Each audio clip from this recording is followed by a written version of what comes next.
오늘 말씀의 제목은 종교에는 구원이 없습니다. 종교에는 구원이 없습니다 하는 제목으로 말씀을 드리겠습니다. 이스라엘이 400년 동안 애굽에 종살이를 하다가 정말 전무후무한 하나님의 기적과 능력으로 출애굽을 해서 홍해를 건너고 이제는 가나안을 향해서 이제 가고 있지요. 그런데 그들은 애굽에서 빠져나오면 바로 가나안인 줄 알았는데 이런저런 과정 속에 광야에서 얼마 동안요? 40년 동안을 광야 생활을 하게 됩니다. 이 속에서 그들은 신앙과 신념이 이렇게 저렇게 자리 잡는 모습을 보게 되는데, 저와 여러분들이 예수 그리스도로 말미암아 구원을 받았음에도 불구하고 구원받기 전에 자리 잡고 있는 거 대부분 신념이겠지요. 또 구원을 받았음에도 불구하고 구원받기 전에 갖고 있는 신념이라는 그것하고 하나님 말씀하고가 섞여가지고 신념인지 신앙인지 모르는 것이 자리 잡은 이런 가운데 지금까지 나오고 있는, 그래서 이스라엘이 이제 겉으로는 구원받은 백성이고 겉으로는 여호와를 섬기는 백성이지만 그 속에 자리 잡고 있는 그 무엇은 신앙이기도 하고 신념이기도 하고, 그들이 불신앙을 하고 하나님이 왜 이런지 모르겠다고 이렇게 말하면 그게 뭐지요? 그게 자기 생각의 신념이에요. 또 정말 하나님이 이렇게 하셨구나, 정말 우리는 이렇게 실패했지만 하나님은 은혜로우신 분이구나, 이렇게 고백이 되면 그건 뭐지요? 그 신앙이 되지요. 그래서 저와 여러분에게도 무언가가 자리 잡고 있는데, 신앙도 자리 잡고 있고 또 하나님 주신 신앙, 또 내가 만들어 놓은 신념도 자리 잡고 있는 이 두 가지가 우리 속에서, 그래서 그 두 가지가 싸우는 걸 보고 뭐라고 말하지요? 그걸 보고 갈등이라고 하는 거예요. 갈등. 모르기 때문에 내가 이 갈등하는 게 아니고 알기 때문에 갈등하는 거예요. 이렇게 한번 물어보겠습니다. 누구라고 말하기는 그렇지만 지금 어디에 가서 신나게 놀고 있는 사람이 교회 가야 되는데 놀고 있으면 안 되는데 갈등할까요, 안 할까요? 불신자가 안 합니다. 당연히 주말이니까 노는 날이지, 당연히 내가 여기서 즐기는 거지, 이렇게 하고 놀고 있지. 내가 예배하러 가야 되는데 내가 왜 여기서 놀고 있지? 갈등 안 합니다.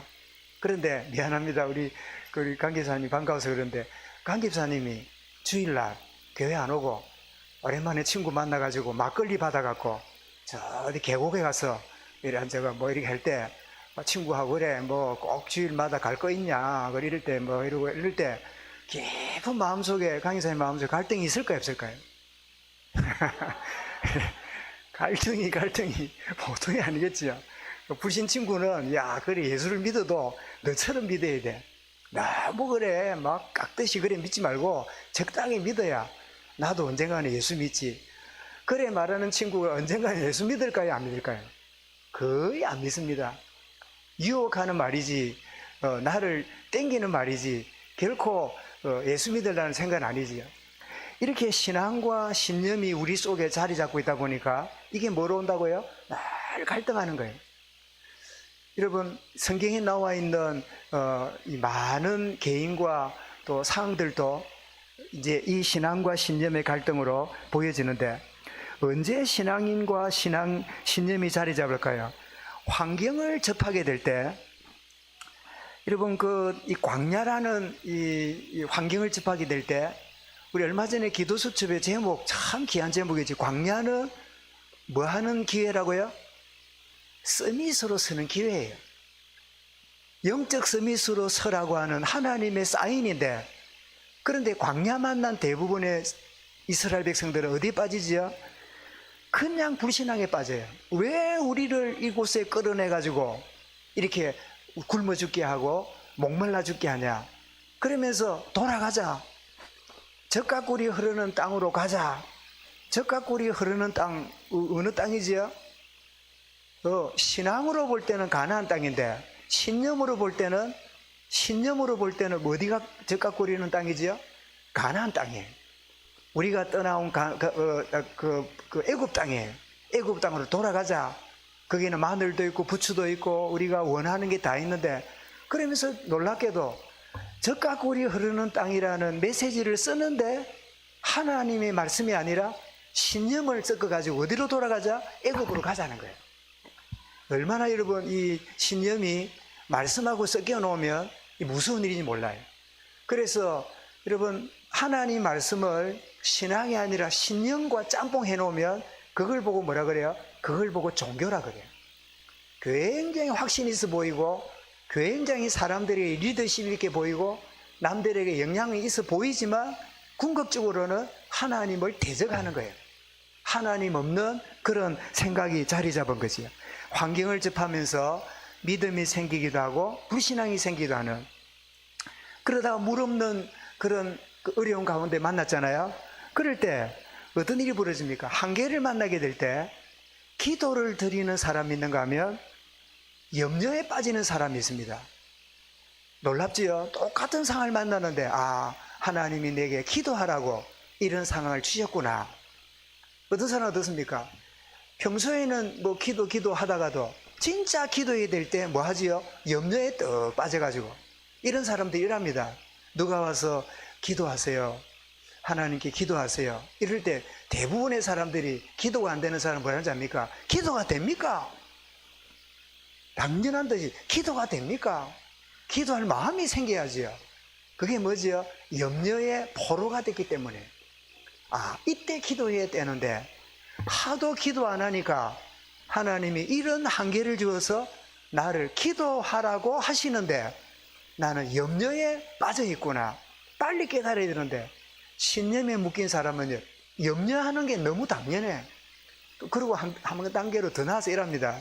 염려하고 있는 사람이 옆에 사람을 딱 보니까 염려 안 하잖아요.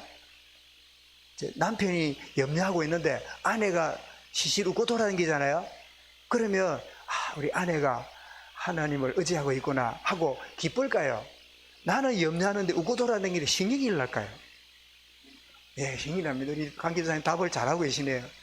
희한하죠. 내가 염려하면 옆에 가족도 같이 염려해 줘야 될 것처럼 남까지도 불신앙에 빠지게 만들어요. 여러분, 내가 염려에 빠졌는데 염려하지 않는 사람을 보면 분노가 해야 되는 게 아니라 뭐 해야 될까요? 부끄러워해야 돼요. 왜 나는 염려에 빠져 있을까? 내게 신념이 내 생각대로 되지 않으니까, 내가 원하는 대로 안 되니까 내가 이렇게 염려에 빠져 있구나. 신념은 자기가 만들어 놓은 바벨탑이거든요. 자기가 원하는 대로 되면 너무너무 신나고, 자기의 뜻대로 안 되면 그냥 죽고 싶고 무너지고 싶고 포기하고 싶은 이게 신념이 되어 있으니까요. 그래서 기도에 들어가거나 아니면 염려에 빠지거나 그런가 하면 인생의 큰 위기 앞에 설 때가 있지요. 아말렉이라는 큰 강력한 부대가 쳐들어왔을 때 이스라엘이 아말렉 부대 앞에 그들은 어떻게 합니까? 전적으로 하나님을 의지하는 여호수아 군대가 있었고, 어떠지요? 인본주의를 가지고 염려하는. 그래서 하나님이 모세를 시내산에 불러서 이제 구원받은 자에게 새로운 언약을 주겠다고 말씀을 주고 계시는데 40일 동안 보이지 않으니까 전적으로 하나님이 지도자 모세에게 말씀을 주셔서 우리에게 새로운 언약을 주시는구나, 기대로 가득 차 있는 게 아니라 그 지도자가 안 보이니까 불안하고 걱정이 되잖아요. 그러니까 무슨 짓을 합니까? 그들이 애굽에서 나올 때 애굽 백성들이 빨리 나가라고, 제발 가라고, 장자 죽었지요, 짐승의 채색이 죽었지요, 이스라엘 뒀다가는 큰일 나겠거든. 그러니까 막 재물까지, 예물까지, 폐물까지 주면서 가라고 할 때 그들이 무심코 그걸 받아가지고 나왔어요. 받아가지고 나왔는데 좀 여담입니다만 가지고 나온 것 중에 보니까 뭐 가락지도 있고 뭐 목걸이도 있고 코걸이도 있고 귀걸이도 있고 뭐 팔찌도 있고 온갖 것 다 있겠지요. 자, 광야 가는 그 사람들이 그거를 하고 댕겼을까요? 아니면 그냥 싸가지고 갔을까요? 그래서 뭐 그 사람마다 다르겠습니다만 제가 짐작할 때는 그 먼지 나고 햇빛 지고 지치고 짐 많은데 뭘 그리 걸치고 뭘 하고 그래 갔겠습니까? 여유가 있어야 뭘 하고 댕기지. 그러니까 받은 거 가지고 뭐 호주머니 내지는 뭐 짐구름이에 뒀지 어디 뭐 걸고 이리 할 줄도 모르고 그리 지내겠겠죠. 근데 희한하지요. 그들이 지도자가 보이지 않으니까 우리를 인도할 하나님을 우리가 만들지 않은 거예요. 우리를 인도할 지도자 모세는 안 보이니까 우리를 이끌어갈 하나님 만들지 않은 거예요. 그러니까 지도자였던 아론이 어떻게 합니까? 폐물을 가져오라 하니까 그때서 폐물 생각이 났어요. 폐물이 어디 있어요? 애굽에서 나올 때 바다가 쑤셔 넣었던 게 있어요. 그 전부 다 친구들이 보니까 거기 폐물이 있어요. 가져와가 내놨더니 결국은 뭐 만듭니까? 인본주의 극치인 금송아지를 만듭니다. 금송아지를 만들어 놓고 아침 햇살이 뜰 때 성경을 여러분 자세히 보세요. 기뻐하며 즐거워하고 흥분해가지고 얼마나 열심히 있는 종교 행위를 하는지 몰라요. 그들이 정상적인 예배할 때 그리 기뻐해 본 적이 없어. 그리 정상적인 하나님께 번제를 드릴 때 그렇게 감격해 본 적이 없어요. 그런데 자기 신념에 맞는 짓을 하니까 너무너무 신나고 너무너무 살판나는 거예요. 여러분은 뭐 때문에 기쁘고 뭐 때문에 이런 마음이 아픕니까? 주님, 신앙의 기쁨을 회복하고 맛보아하는 은혜를 내게 허락해 주옵소서. 내 신념이 기뻐하고 내 신념이 굉장히 자랑스러워할 때마다 주님, 이것이 하나님을 대적하고 있는 바벨탑을 내 속에 쌓고 있다는 것을 내가 발견했습니다. 그런 이런 고백이 저와 이래 되는데, 이런 환경을 만날 때 신앙을 자리 잡는 사람이 있고 불신앙에 빠지는 사람이 있고, 한계 만날 때 기도에 들어가는 사람이 있고 염려의 포로가 되는 사람이 있고, 또 위기 만날 때 전적으로 하나님을 의지하거나 아니면 인본주의를 써서 어떻게 하면 이걸 어려움을 면해볼까 절해볼까, 또 이런 사람의 특징이 이랍니다. 기도만 하면 되나? 사람 할 일 해야지. 굉장히 여러분 그럴듯해 보이고 굉장히 앞뒤가 맞아 보여요. 기도만 하면 되냐? 사람 할 일 해야지. 그래도 우리 그 속담중에 이런 말 있잖아요. 사람의 할 일을 다 하고 하늘이 하는 것을 기다려야지. 뭐 그런 속담도 있잖아요. 그럴듯해 보이는데 그 중심이 신앙에서 나오는 사람이 그 말하면 그 말은 틀린 말이 아니에요. 근데 신념에서 나오는 신념을 가진 사람이 그 말을 하면 그 말은 틀린 말이에요. 여러분, 똑같은 말이라도 무슨 중심으로 말하느냐에 따라서 그 말은 신앙의 말이 될 수도 있고 신념의 말이 될 수도 있어요. 같은 말을 할 수 있습니다.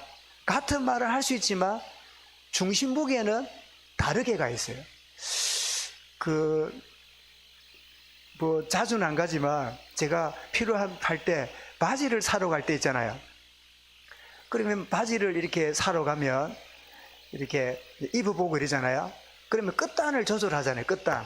그 바지 끝을 이렇게 접어 올리잖아요. 그러면 오른쪽을 재거나 왼쪽을 재고 이렇게 뭐 몇인치 이래 말하면 제가 꼭 이야기합니다. 죄송합니다. 반대편도 좀 재주세요. 그래서 한 군데면 재면 됐지 왜 재냐니까 제 다리 길이가 0.5cm 길이가 한쪽이 오른쪽인지 왼쪽인지 잘 기억이 안 나는데 한쪽 다리 길이가 길어요. 짧다는 것보다 길다는 게 낫더라고. 짧다 이러니까 장애갖고 길다 하니까 장점처럼 들리잖아. 그지? 사람 말도 자기 스스로 이렇게 긍정과 부정을 심어주는 말이 있거든. 그래서 제가 한쪽 다리가 한 5mm 깁니다. 그러면 한쪽만 하면 됩니다. 이래 자꾸 하다가 아니라고 이러고 이렇게 떡 재고는 하는 말이 진짜 한쪽 다리가 기네. 그 왜 그러냐? 왜 그런지 모르겠는데 제가 이렇게 얌전해 보여도 중학교, 고등학교, 대학원 다니는 그 학창 시절에 제가 조용해서 그런지 운동장에 달리기 하고 축구하는 거는 굉장히 제가 즐겼어요. 그러다 보니까 왜 야구 선수가 이 투수가 공을 자꾸 던지는 팔이 길어난다 그러지요. 자꾸 이러다 보니까 용불용설이라고 사용하는 그 지체가 좀 변화가 일어나잖아요. 그런 일이 벌어지는데, 근데 제가 여러분 왜 이런 이야기를 합니까? 제가 서 있는데 제가 이렇게 서 있습니다. 서 있는데 다리 길이가 다르니까 어느 쪽에 힘이 많이 실릴까요? 긴 쪽이 많이 실릴까요? 짧은 쪽이 많이 실릴까요? 예, 역시 우리 전도사님이 건강해. 예, 짧은 쪽에 제 힘이 많이 실려요. 그래서 1시간 동안 예배 인도하고 일어나면 그 짧은 쪽의 다리가 묵직해요. 제가 무슨 말씀 드리냐니까 우리가 똑같이 믿음 생활하는 것처럼 보이지만 신앙의 사람과 신념의 사람은 중심 무게가 한쪽으로 그쪽으로 가 있어요. 말씀을 듣습니다. 신앙으로 듣는 사람도 있고 내 속에 있는 신념으로 듣는 사람도 있고, 그래서 여러분 신앙으로 말씀이 들려지게 되면 우리는 하나님과의 관계가 회복되는 시간이 말씀 듣는 시간이고 예배하는 시간이 돼요. 자, 이런 사람이 큰 어려움도 당하고 때로는 말하지 못하는 큰 낭패를 당하고 굉장히 염려거리가 생길 만큼 심각한 어려움을 겪을 때 그때 어떻습니까? 더욱 하나님을 의지하는 신앙의 자리로 나가게 되지만 그렇지 않은 경우에는 비슷해 보이는데 무슨 상황을 만나게 되면 어디로 가요? 결국은 중심 무게가 있는 쪽으로 가버리는. 그래서 어떤 사람은 그 사람 그럴 줄 몰랐다. 이야, 그 사람이 그렇게 말할 줄 몰랐다. 저 사람이 그렇게 될 줄 몰랐다. 그 이유는 뭐지요? 똑같이 서 있지만 중심 무게가 어디로 갔죠? 신앙에 있었을까요? 신념에 있을까요? 신념 쪽으로 중심 무게가 가 있기 때문에 중심 무게가 가 있는 쪽으로 이제 움직이게 되는 거지. 오늘 이 신념이라는 단어를 많이 씁니다만은 우리가 신앙처럼 보이지만 자기 생각, 자기 만든 틀, 자기가 이성, 경험 이런 걸로 이렇게 만들어져 있는 이 모든 것들이 뭐라고요? 신념이고, 이 결과가 뭐라고요? 바로 종교인데 이 종교에는 뭐가 없다고요? 구원이 없습니다. 하나님이 응답하실 수 있는 그런 배경이 되지 못하는 거지요. 이런 오늘 본문은 안진뱅이 고친 사건이 이런 3장에 나왔잖아요. 그런데 이 안진뱅이가 고쳐진 이 사건이 해석이 두 가지로 나옵니다. 참 놀랄 일이지요. 종교인들은 어떻게 해석하냐? 큰 문제라. 이 안진뱅이가 고쳐진 이게 얼마나 기뻐하고 나이가 40이 넘은 사람인데 40년 동안 안진뱅이가 고쳐졌으니까 얼마나 기뻐하고 감사하고, 만약에 내 자식이 내 친척이 그랬다 그러면 얼마나 기뻐할 일입니까? 그런데 종교인들한테는 큰 문제라. 무슨 문제일까요? 나사렛 예수가 십자가에 죽어서 무덤에 묻어서 끝났는데 부활했다는 거예요. 그래서 부활했다는 소문을 막으려고 문 지키는 그 무덤 문을 지켰던 군인들에게 뭐 했지요? 뇌물을 지어서 입을 막았어요. 입을 막았는데 웬일입니까? 이 소문이 자꾸만 났더니 결정적으로 그 부활한 나사렛 예수 이름으로 안진뱅이가 나왔다는 거예요. 이게 보통 일이 아니라 둘 중 하나가 꺾여야 돼요. 예수를 믿는 불신이 꺾이든지 아니면 예수 부활을 말하는 사도들이 입을 막든지 둘 중 하나를 택해야 되는데 그들은 뭘 택하지요? 종교 재판을 열어서 예수 이름으로 말하지 못하도록 하나님의 일을 방해하는 쪽으로 그들이 결정하는 이런 일을 하는 게 오늘 본문의 내용입니다. 그런데 사도들에게는 부활하신 주님을 어디에 가서 증거해요? 그 범인 공부도 못하고 그 실력도 없고 그 아무 배경도 없는 이 베드로와 요한이 어디까지 갔어요? 우리 식으로 말하면 국회까지 가서 국회 청문회 불려간 거예요. 여러분 물어보겠습니다. 여러분 국회 청문회를 아무나 부릅니까?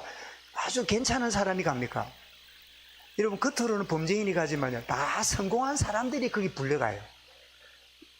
우리 같은 사람은 불러달래 해도 안 불러줍니다. 불러갈 일이 없어. 그런데 여러분 이 사도 바울, 고기 잡던 이 베드로가 어디로 가요? 국회 청문회에 가서 턱 서서 네가 말하지 말라고 했지 않냐? 이래 말할 때 베드로가 여러분 계집아이가 네 예수 따라다녔지. 너 억양이 보이 갈릴리네. 너 보니까 냄새 나네. 비린내 나네. 네 어부 출신이잖아. 이렇게 말할 때 큰 일도 아닌데도 정식 재판도 아닌데도 여자아이가 하는데도 뭐라고요? 저주하며 맹사에 이르되 나는 그를 도무지 못하노라. 그렇게 말했던 비급쟁이 그 베드로가 국회 청문회에 서서 뭐라고 말해요? 다른 이로서는 구원받을 수 없다. 너희들이 가지고 있는 종교 외에는 구원이 없다. 너희들이 권력을 가지고 기득권을 갖고 있냐? 너희들이 하나님을 제일 기쁘게 하는 것처럼 착각하냐? 착각이다. 너희들이 갖고 있는 모양은 좋을지 몰라도 내용은 종교에는 구원이 없어.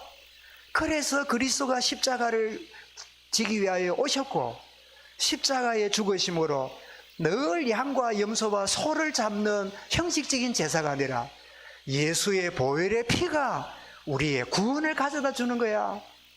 누구든지 예수 믿어야 구원받는 거야. 종교 행위를 함으로 구원받는 게 아니라 예수의 십자가의 보혈의 피로 그의 능력으로 구원받는 거야. 저는 여러분 참 염려기 죄송한데 한 주간을 갑자기 막 어지럽고 이래가지고 가봤더니 그 병명이 뇌경색이에요. 뇌졸중이라. 그게 터지면 뇌출혈이고 이제 핏줄이 부어가지고 뇌 쪽에 있는 핏줄이 부어 있으면 이 언제 터질지 몰라요. 그래 가자마자 4일인가 5일 동안 제가 앉지를 못했어요. 앉지를 못하는 거는 내가 원하는 게 아니라 의사가 머리 들면 안 된대. 머리 들면 안 된대. 그래서 머리를 이 침대에 붙여가지고 계속 누워 있는 거예요. 왜냐니까 터진다. 왜냐니까 MRI 찍어보니까 터지기 직전이라. 또 풍선처럼 볼록해가지고 있으니까 대부분은 이제 그게 터지는 증세 때문에 이제 터지면 그 다음 어떻게 할 건가 이걸 이제 구상하고 있는 거예요.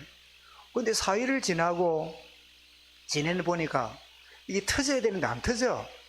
근데 응급실에 오랫동안 못 두잖아요. 그래서 4일인가 지난 다음에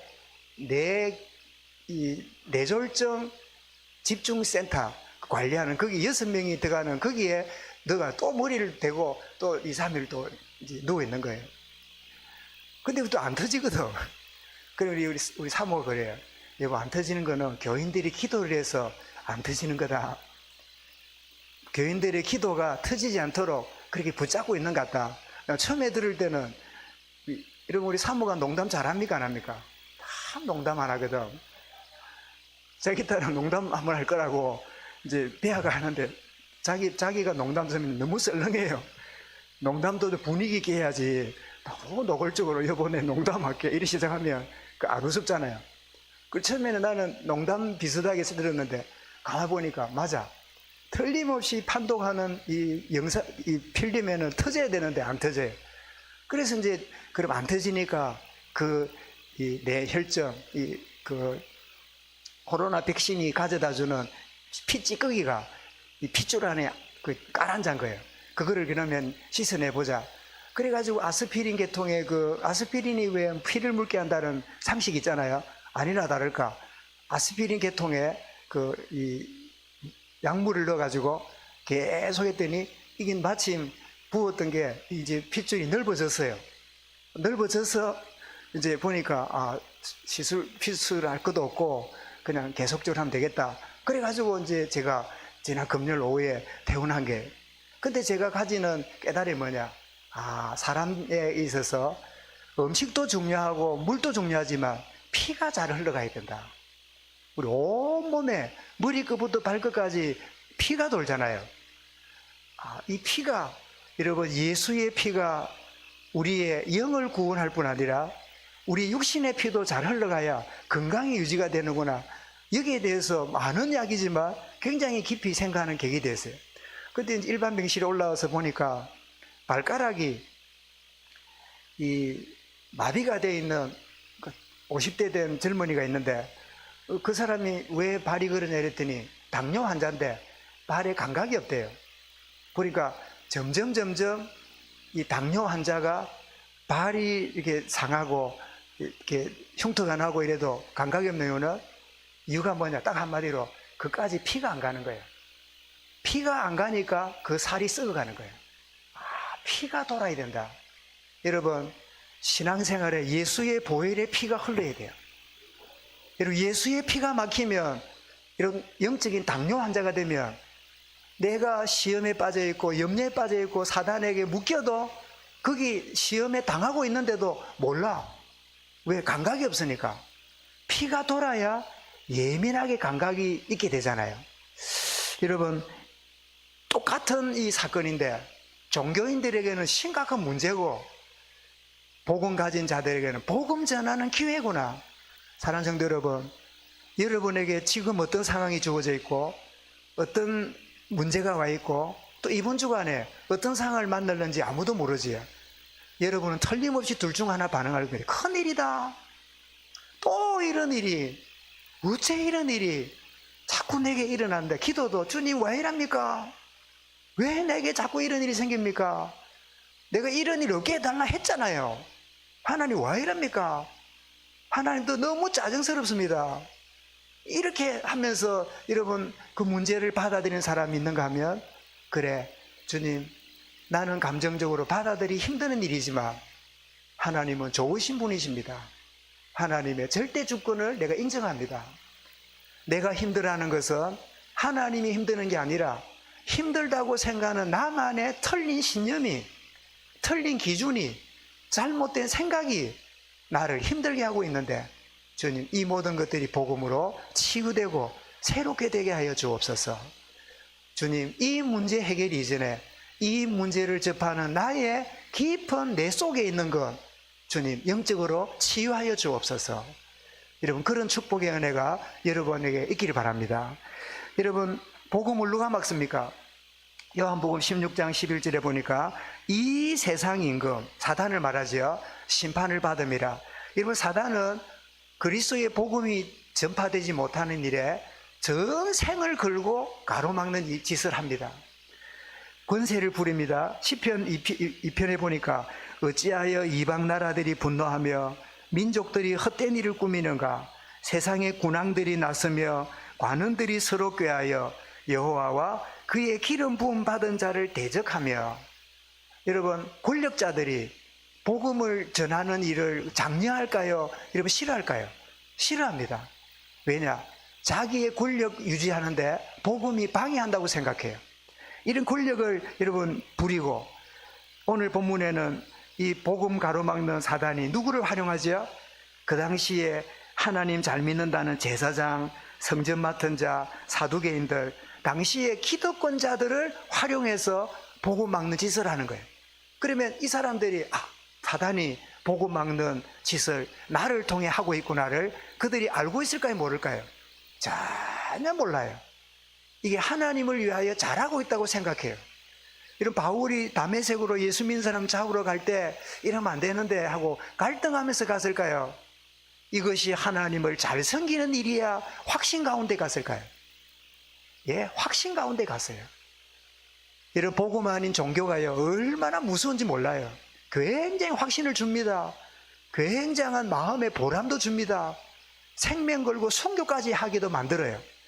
그런데 하나님 보실 때 뭐라고요? 나는 너를 도무지 알지 못하노라. 여러분, 시대마다 흑암 세력은 복음을 가로막았습니다. 여러분, 때로는 독재주의가, 공산주의가, 그리고 지금은요 물질 만능주의가 복음을 조용히 여러분 가로막는 이런 짓을 해요. 여러분, 그러나 복음은 뭐죠? 복음은 막을 수 없는 생명입니다. 여러분, 우리 주차장에도 이 세멘트로 이렇게 흙을 덮어놨잖아요. 덮어놓는데 비가 오거나 좀 지나면 어디 구멍이 있는지 그 사이사이에 풀이 나고, 심지어 그 어떤 나무입니까? 타이아에 들을 때는요 거기에 머루나무인가가 나가지고 나는 속으로 머루를 언제 따먹지 이랬는데, 문제는 그 차 방해되니까 드러냈는데요. 여러분, 흙은 생명이잖아요. 세멘트가 덮을 수가 없어요. 여러분, 산에 가보세요. 큰 바위가 있는데 그 바위 사이사이에 풀이나 나무가 나가지고 그 자리 잡고 있는 거 보세요. 심지어 여러분, 비가 오면 막 산이 무너져가지고 산사태가 나잖아요. 산사태가 나는 요인 중에 하나가 뭐지요? 큰 바위 틈에 그 틈새로 뿌리를 내려가지고 땅과 연결을 시켜 놓으니까 그게 물이 스며들어서 어떻게 되지요? 큰 집채 많은 바위가 쭉 갈라지니까 갈라진 바위 한 쪼가리가 길로 내려오는 거예요. 여러분, 생명은 막을 수가 없어요. 생명은 막을 수가 없는 거예요. 여러분, 사도들은 갇혔으나 복음은 역사합니다. 사랑하는 성도 여러분, 여러분의 환경, 여러분의 조건, 여러분의 지금 상태 때문에 하나님 역사 안 한다고요? 아니요. 주님, 나 때문에 하나님의 역사는 가로막히지 않음을 내가 믿습니다. 나의 부족 때문에 하나님이 쉬고 계시지 않습니다. 내가 연약하기 때문에 주님은 더 강하게 역사하실 것을 내가 믿습니다.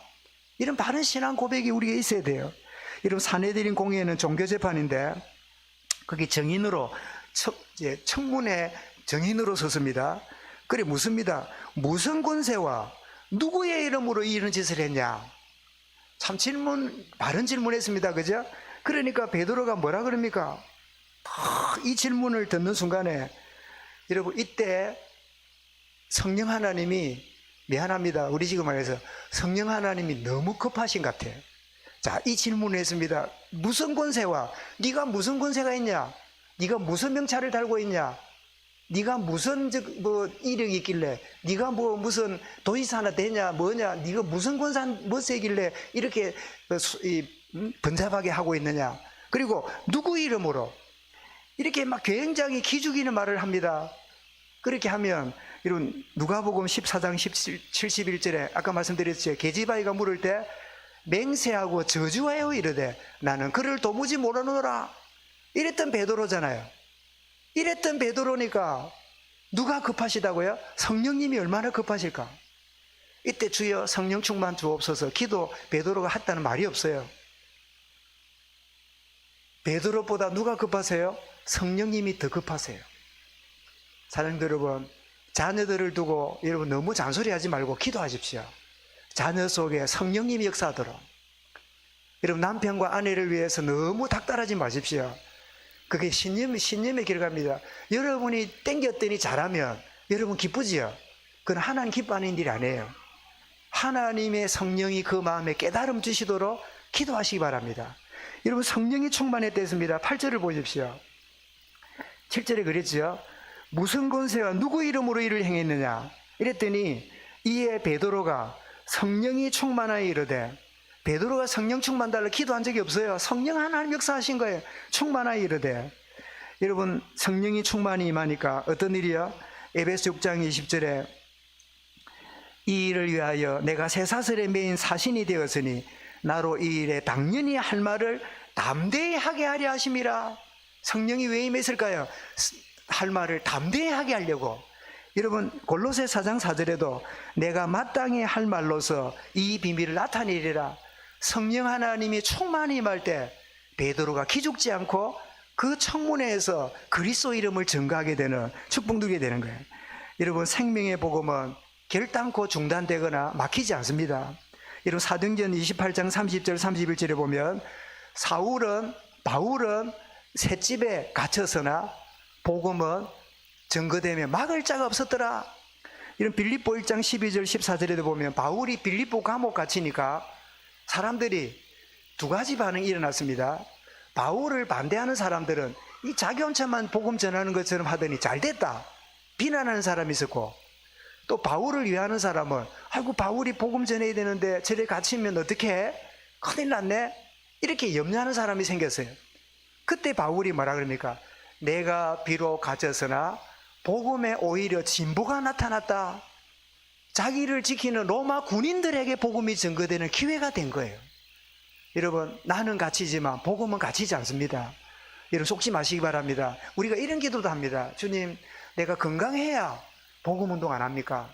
주님 경제가 있어야 복음운동 안 합니까? 주님 이 일이 잘 돼야 주님 일이 안 됩니까? 맞는 약인데 주님 내가 비록 건강하지 못할지라도, 내가 비록 경제 문제가 있더라도, 비록 내가 한계가 있더라도, 큰 위기를 만날지라도 주님 복음의 역사가 중단되지 않기 원합니다. 여러분 하나님과 맞는 기도를 해야 하나님의 응답이 임할 거 아닙니까? 여러분 기도를 해도 아주 앞뒤 재보고 그럴듯하게 기도하고 있지만 굉장히 신념에서 나오는 앞뒤를 맞춘 기도를 하나님은 안 들으십니다. 정말 복음은 막히지 않는. 그래서 드디어 바울이 그 질문하는 청문회에 최초로 원색 복음이 증거됩니다. 원색 복음이 증거되는데 뭐라고 말하지요? 10절에 나사렛 예수 이름으로 10절 그랬죠. 너희가 질문한다면 너희와 모든 이스라엘 백성들은 알아라. 너희가 십자가에 못 박힌 하나님이 못 박고 하나님이 죽은 자 가운데 살리신 나사렛 예수 그리스도 이름으로 나사렛 예수 그리스도 이름으로 이 사람이 건강하게 되어 너희 앞에 섰느니라. 예수 그리스도 이름이 증거되는, 그리고 건축자들의 버린 돌이 머릿돌이 되었다. 그게 마태복음 21장 42절에 나오는 인용 말씀인데 시편 118편 22, 3절 보면 그 원래 말씀이 나와요. 이게 무슨 말입니까? 종교의 눈으로 볼 때는 버린 돌이라, 쓸모없는 돌이라. 그런데 하나님 보실 때는 이 버린 돌이 십자가에 못 박은 이 예수가 영원한 구원의 주가 되셨다는 거예요. 우리의 머릿돌이 되셨다는 거예요. 그러면 여러분, 이 걸림돌이 되는 건축자들이 볼 때 걸림돌이라 생각했던 이 건축자들은 누굴까요? 종교 지도자들이겠지요. 종교 지도자, 종교인들이 볼 때는 예수 필요 없어. 우리가 그동안 해왔던 대로 그대로 하면 돼. 늘 제사 드리고 제물 드리고 그저 향 피우고 막 그냥 질서 유지하고 그렇게 쭉 진행하면 돼. 여러분, 종교는 변화를 싫어해요. 그러나 복음은 변화를 받아들입니다. 주님, 내게 복음으로 변화되어지는 축복을 누리게 해 주옵소서. 여러분, 예수만이 구원의 길이고 참 진리고 참 생명이 되심을 믿으시기 바랍니다. 그래서 바울도 디모데전서 2장 4절 5절에 하나님 모든 사람 구원받으며 진리하는 데 이르기 원하느니라. 하나님은 한 분이시고 하나님과 사람 사이 중보도 한 분이시니 곧 사람이신 예수 그리스도라. 그래서 여러분, 결론이 뭡니까? 종교와 복음의 차이를 알아야 돼요. 출발이 다릅니다. 종교는 내 열심히 출발해요. 절에 가서 빌고 삼천배하고 막 열심히 금식하고 막 나의 노력, 지성이면 감천이라 나의 이 애쓰는 모습이 신이 감동할 거라고 하는, 이게 종교의 출발이에요. 그런데 여러분, 복음의 출발은 뭐죠? 하나님의 은혜입니다. 은혜로 되어지는 거예요. 그런가 하면 과정도 다릅니다. 종교는 인본주의 쓰는 거를 그렇게 두려워 안 합니다. 다 어떻게 하면 내가 목적을 이룰까? 그래서 여러분, 저도 그런 부분이 없지 않지만은 여러분, 목사가 인본주의에 굉장히 강한 목사들이 가끔 있어요. 교인들은 잘 모릅니다. 굉장히 목사님 믿음이 좋고 굉장히 믿음 안에서 치고 나간다 생각하고 큰 목회를 한다 생각하지만 하나님 보실 때는 아닌 경우들이 많아요. 아주 교묘하게 인본주의가 있는데도 불구하고 하나님 하시는 것 같아요. 모든 것들이 다 주를 위해서 하는 것처럼 보이는데 그 목적이 뭐지요? 인본주의고 자기 관심이지요. 그런데 여러분, 복음은 뭡니까? 더딜지라도 성령의 인도를 받습니다. 예? 여러분, 안디옥 교회가 더딜지라도 금식하면서 성령 인도를 받는데 정확하게 하나님 인도를 받으면 세계복음화를 이루셨잖아요. 결과도 다릅니다. 결과는 뭐지요? 종교는 내가 했지 뭐. 말은 이랍니다. 은혜입니다. 아이고 목사님, 장로님, 권사님 어찌 그래 이러면 잡니까? 종교인들이 합니다. 예, 은혜지요 뭐 이렇게 말합니다. 근데 그 눈가를 보면, 미안합니다, 눈을 보면 그래, 내가 잘했지요. 그 말하고 이 속하고 달라요. 그런 사람은 이랍니다. 누가 이래갖고 뭐 이랬냐고. 이러면 아이고 내가 부족해서 그렇습니다. 이러는 게 아니고 뭐 일도 안 하더만 지적만 하고 있네. 내 차 아프라. 나 안 할 기도 앉아. 이게 뭐죠? 종교인들의 모습이에요. 지적에 대해서도 받아들이지 못해요. 그런데 여러분, 복음의 사람들은 뭐죠? 모든 영광을 하나님께 감사와 영광을 돌리는 겁니다. 나의 부족은 부족대로 또 결과는 결과대로 영광 돌리는 이런 출발이지요. 오늘 오후 예배 때 종교가 가져다주는 유익과 그리고 한계가 뭔지, 오늘 여러분, 세계는 무슨 전쟁이지요? 세계는 종교 전쟁입니다. 이 종교 밑에는 뭐지요? 편견이 깔려 있어요. 이슬람은 이슬람대로 자기들만이 최고의 알라를 위한 거다. 이 종교가 얼마나 갈면 갈수록 무서운지 몰라요. 이런 부분을 잠깐 나누기를 원합니다만은, 이런 종교에는 구원이 없는데 종교에 빠져있던 우리를 그리스도의 복음의 자리로 들어와서 나사렛 예수 그리스도 이름으로 구원받게 하신 그 주님의 이름을 찬양하고 그 이름의 증인으로 살아가는 저와 여러분 되시기를 주의 이름으로 축원합니다. 감사합니다. 주님.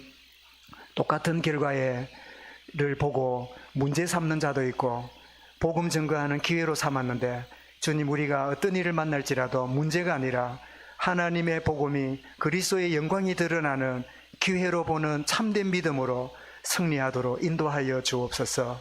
예수 그리스도 이름으로 기도드리옵나이다.